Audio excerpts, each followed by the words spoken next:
జియాసాస్ ఎఫారిస్తో జియాతో video. రీసెంట్గా నేను మా వీధిలో ఒక అత్తా కోడల గొడవ జరుగుతుంటే చూశాను. వాళ్ళు ఏదో సంథింగ్ వంట విషయంలోనో ఇంటి పని విషయంలోనో గొడవ పడుతున్నారు. ఆ గొడవ పడే క్రమంలో అత్త కోడల్ని ఒక మాట అయితే అన్నది, నువ్వు పిల్లలు లేని దానివి, నా కొడుక్కి పిల్లల్ని ఇవ్వలేకపోయావు, నువ్వు కూడా నాతో మాట్లాడుతున్నావా అని చెప్పేసి ఆమెని నిందించింది. వంట విషయంలో ఇంటి విషయంలో గొడవ అనేది సహజమే, అది పెద్ద తప్పు కాదు, నేరం కాదు. కానీ ఆ మాటల్లో ఆమెని పిల్లలు లేనిదానా అని చెప్పేసి ఒక మాటని నిందించింది. ఆ మాట విని నాకు ఎందుకో బాధగా అనిపించింది. నిజంగా పిల్లలు లేకపోవడము ఆ కోడలి తప్ప? పిల్లలు కనకపోవడము, పిల్లలు లేకపోవడము అనేది ఆమె తప్ప? ఆమె ఏమన్నా అది కావాలని చేసిందా? పిల్లలు లేకపోవడము కేవలం ఆ కోడల్ని నిందిస్తున్నాం, కానీ ఎవరికి తెలుసు వాళ్ళ కొడుకులో కూడా ఏమన్నా లోపం ఉందేమో. అవన్నీ పట్టించుకోకుండా కేవలము ఆ కోడల్ని మాత్రమే నిందించడము అనేది చాలా బాధాకరంగా అనిపించింది. నిజం చెప్పండి, ఎవరికి మాత్రము ఆ తల్లితనము కావాలి అని ఉండదు. ఏ ఆడబిడ్డ తల్లి కావాలని కోరుకోదు చెప్పండి? వాళ్ళేమీ కావాలని చేసుకున్నది కాదు కదా. ఏ ఆడబిడ్డ నాకు ఒక బిడ్డ కావాలని చెప్పేసి కోరుకోదు. ఆ తల్లితనం అనేది ఏ మనిషికైనా అనుభవించాలని చెప్పేసి ఉంటుంది. ఆమె మాత్రం ఏమన్నా కావాలని చేస్తుందా? సో ఎవరికి తెలుసు అది బిడ్డ పుట్టకపోవడానికి కారణం ఈమెలో ఉందా, వాళ్ళ భర్తలో ఉందా? అదేమీ తెలియకుండా ఆమెని అంత సూటిపోటి మాటలు అనడం కరెక్ట్ కాదని అనిపించింది. ఈ రోజుల్లో నిజంగా మన ఫుడ్ హ్యాబిట్స్ విపరీతంగా చేంజ్ అయిపోవడం వలన ప్యాకెట్ ఫుడ్స్, ప్రాసెస్డ్ ఫుడ్స్, కల్తీ ఫుడ్స్, ఫ్రిడ్జ్లో పెట్టుకుని తింటున్న ఫుడ్స్, విపరీతమైన కలుషితమైపోయిన కూరగాయలు, విపరీతమైన కలుషితమైపోయిన మాంసాహారాలు తినడం వలన ఏమో తెలియదు, కానీ మన లైఫ్ స్టైల్ మొత్తం మారిపోయింది. ఆ లైఫ్ స్టైల్ మారిపోవడం వల్ల మనలో విపరీతమైన హార్మోనల్ ఇంబ్యాలెన్సెస్ వచ్చేసాయి, విపరీతమైన లైఫ్ స్టైల్ డిసీజెస్ వచ్చేసాయి. వీటి వల్ల కూడా చాలామందికి ఇన్ఫెర్టిలిటీ పెరిగిపోయింది. వీటి వల్ల కూడా చాలామంది కన్సీవ్ అవ్వలేకపోతున్నారు. సో అది ఎక్కువగా మనం విపరీతమైన కలుషితమైన ఫుడ్స్ తింటున్నాము. దానికి తోడు మన ఫిజికల్ యాక్టివిటీ కూడా బాగా తగ్గిపోయింది. మన ఉరుకులు పరుగుల జీవితంలో ఆఫీస్కి వెళ్ళిపోవడము, మన ఉద్యోగం చేసుకోవడము, మన పని చేసుకోవడము, ఇవి మాత్రమే చూస్తున్నాం, కానీ మన బాడీ మీద, మన మెంటల్ హెల్త్ మీద ఆ శ్రద్ధ పెట్టడం అనేది మనం నిజంగా మర్చిపోయాము, మానేసాము. విపరీతమైన మెంటల్ ప్రెషర్ వల్ల కూడా మన బాడీలో విపరీతంగా చేంజెస్ వచ్చేస్తాయి. ఇలా ఓవరాల్గా చాలా కారణాల వల్ల అబ్బాయిలలో లోపం అవ్వచ్చు, అమ్మాయిలలో లోపం అవ్వచ్చు, చాలామంది ఇన్ఫెర్టిలిటీతో బాధపడుతున్నారు. అంత మాత్రాన వాళ్ళని నిందించాల్సిన అవసరం మనకు లేదు.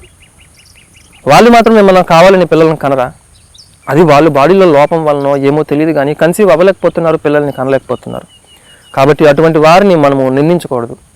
ఇంకా ఎంకరేజ్ చేసి ధైర్యం చెప్పాల్సింది పోయి మనము వారిని పొంగదీయకూడదు. ఇంకా రెండో విషయం, ఈ రోజుల్లో కూడా చాలామంది అత్తగారులు, మామగారులు కోడలను నిందిస్తున్నారు. మొదటి కానుపులను ఆడపిల్లనే ఇచ్చావు, రెండో కానుపులో కూడా ఆడపిల్లనే ఇచ్చావు, మాకు ఒక వారసుని ఇవ్వలేకపోయావు అని చెప్పేసి ఈ రోజుల్లో కూడా ఆ కోడల్ని నిందించేవారు చాలామందినే ఉన్నారు. విచిత్రంగా ఉంది. ఇంత టెక్నాలజీ పెరిగిపోయిన తర్వాత, ఇంత అవేర్నెస్ వచ్చిన తర్వాత, ఇంత గవర్నమెంట్ ఇన్ని ఇనిషియేటివ్స్ తీసుకున్న తర్వాత కూడా ఆడపిల్ల పుట్టిందని చెప్పేసి కోడల్ని నిందించేవారు ఇంకా చాలామంది ఉన్నారంటే విచిత్రంగా ఉంటుంది. నిజంగానే ఉన్నారు. చాలా చోట్ల ఇంకా ఆడపిల్ల పుట్టిందని చెప్పేసి కోడల్ని నిందించేవారు చాలామంది ఉన్నారు. కానీ ఇంతకీ అసలు విషయం వారికి తెలియని విషయం ఏంటంటే, ఆడపిల్ల పుట్టాలా, మగబిడ్డ పుట్టాలా అని చెప్పి డిసైడ్ చేసేది ఆ మగ మనిషి, ఆ భర్త డిసైడ్ చేస్తాడు. భర్తలో ఉన్న ఆ క్రోమోజోమ్స్ డిసైడ్ చేస్తాయి. అది ఎక్స్ క్రోమోజోమా, వై క్రోమోజోమా అనేది భర్త డిసైడ్ చేస్తాడు. ఆడపిల్ల పుట్టాలా, మగబిడ్డ పుట్టాలా అనేది అసలు ఆ స్త్రీకి సంబంధమే లేదు. అది కేవలం భర్త నుంచి వచ్చే క్రోమోజోమ్సే డిసైడ్ చేస్తాయి. కానీ విచిత్రంగా వాళ్ళ కొడుకుని నిందించకుండా కోడల్ని నిందించే అత్తగారులు ఈ రోజుల్లో కూడా చాలామందినే ఉన్నారు. పాపం ఆ బిడ్డ మాత్రం ఏం చేస్తుంది, ఆడపిల్ల మాత్రం ఏం చేయగలదు? ఆడబిడ్డ పుట్టాలా, మగబిడ్డ పుట్టాలా అని చెప్పేసి ఆ స్త్రీకి ఏమైనా డిసైడ్ చేసుకునే రైట్ ఉందా, హక్కు ఉందా? లేదు కదా. ఒకవేళ నిజంగానే ఆడబిడ్డ పుట్టింది అనుకుందాం, తప్పేంటి? ఈ రోజుల్లో కూడా నిజంగా ఆడపిల్ల పుట్టింది, మాకు వారసుడిని ఇవ్వలేకపోయావని చెప్పేసి నిందించడం అంత కరెక్ట్ అయితే కాదు. ఆడబిడ్డ అయినా మగబిడ్డ అయినా మనిషే. వారు కూడా ఈ రోజుల్లో అన్ని రంగాల్లో కూడా మంచిగా రాణిస్తున్నారు. ఇంకా బాగా చెప్పాలంటే వారే ముందుంటున్నారు. చదువుల్లో కానీ, రాజకీయాల్లో కానీ, స్పోర్ట్స్లో కానీ, సినీ ఫీల్డ్లో కానీ ఏ ఫీల్డ్లోనైనా ఈ రోజుల్లో ఆడవాళ్ళు ప్రతి రంగంలో కూడా ముందుకెళ్తున్నారు. సో ఆడబిడ్డ పుట్టింది మగబిడ్డ పుట్టిందని చెప్పేసి మనము వారిని నిందించడము, వారి మధ్య ఆ వ్యత్యాసం చూపించడం అనేది కరెక్ట్ అయితే కాదు.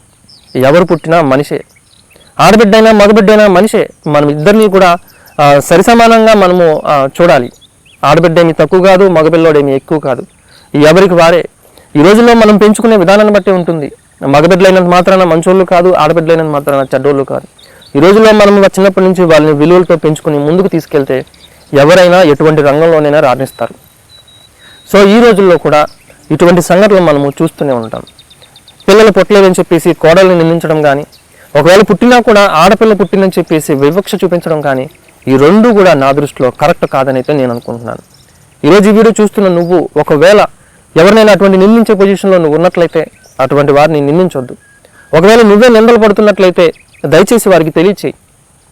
ఇది నా తప్పైతే కాదు కదా పిల్లకు పుట్టకపోవడం అనేది వారికి తెలియచేయి. రెండోది, ఆడపిల్ల పుట్టడము తప్పు కాదని చెప్పి కూడా వాళ్ళకి అవేర్నెస్ క్రియేట్ చేయమని చెప్పి చెప్తున్నాను.